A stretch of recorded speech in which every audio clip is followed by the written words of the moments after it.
예, 여러분 안녕하십니까? 캐나다 밴쿠버 글로벌 코리아 미션 센터에 사역하는 박상우 목사입니다. 오늘도 느헤미야의 리더십을 생각하는 18번째 시간이고, 오늘은 느헤미야서 9장 6절에 있는 말씀을 보겠습니다. 오직 주는 여호와시라. 하늘과 하늘들의 하늘과 이루할 성신과 땅과 땅 위의 만물과 바다와 그 가운데 모든 것을 지으시고 다 보존하시오니 모든 천군이 주께 경배하나이다.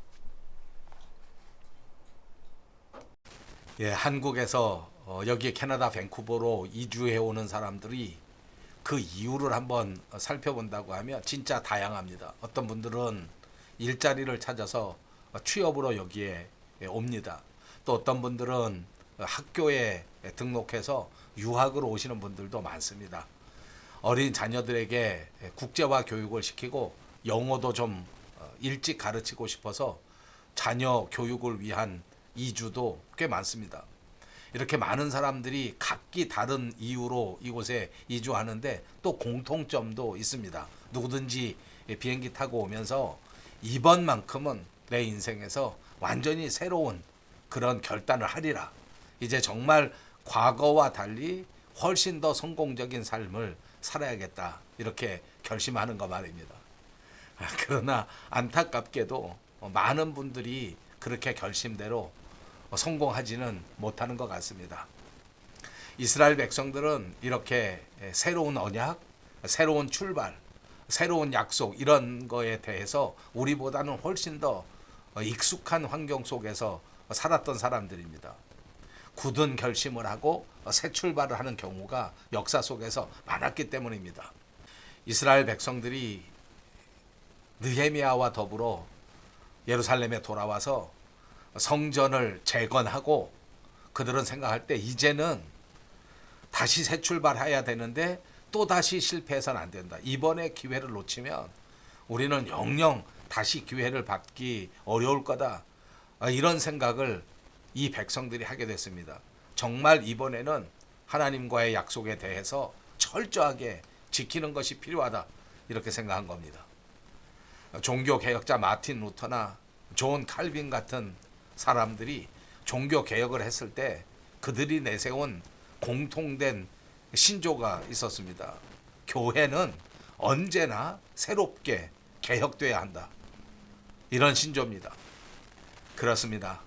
그리스도인들은 항상 새로워져야 합니다. 새로운 시대를 살아가는 새로운 각오를 하지 않으면 실패하고 무너져 버리고 타락해 버릴 수가 있습니다. 언제나 깨어 있는 심령이 되어야 합니다.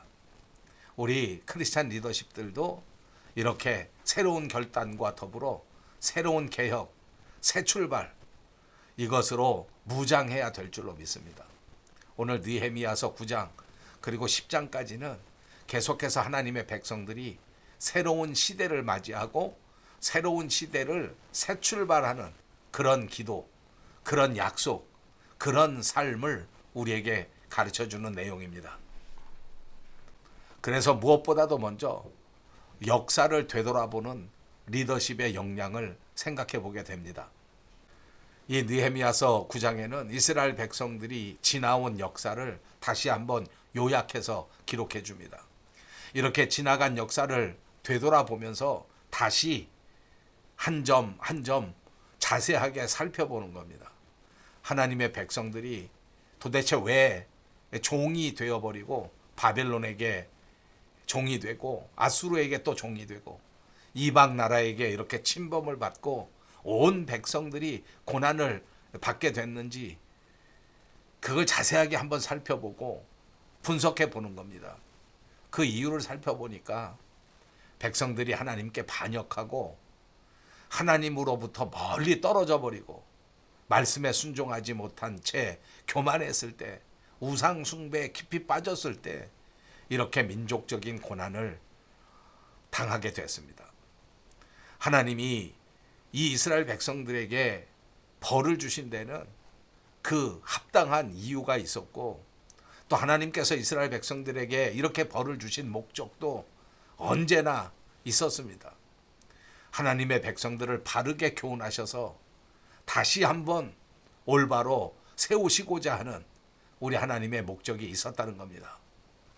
이렇게 역사를 돌아다 보니까 인류의 첫 번째 타락은 하나님의 말씀을 왜곡하는 데서부터 시작되었습니다. 에덴 동산에서 있었던 타락을 말씀드리는 겁니다. 뱀이 하나님이 참으로 너희더러 동산 모든 나무의 실과를 먹지 말라 하시더냐 이렇게 물었을 때 하와는 동산 나무의 실과를 우리가 먹을 수 있으나 동산 중앙에 있는 나무의 실과는 하나님의 말씀에 너희는 먹지도 말고 만지지도 말라 너희가 죽을까 하노라 하셨느니라 이렇게 대답합니다. 이거야말로 하나님의 말씀을 왜곡한 겁니다. 반드시 죽을 것이라 이렇게 말씀하셨는데 죽을까 하노라. 욕심에 사로잡히니까 그 먹고 싶은 마음의 욕망이 하나님의 말씀을 살짝 비틀어 버리고 왜곡시켜 버린 겁니다. 이것 때문에 우리 인류의 삶에는 사망이 들어오게 되고 패배가 들어오게 된 겁니다.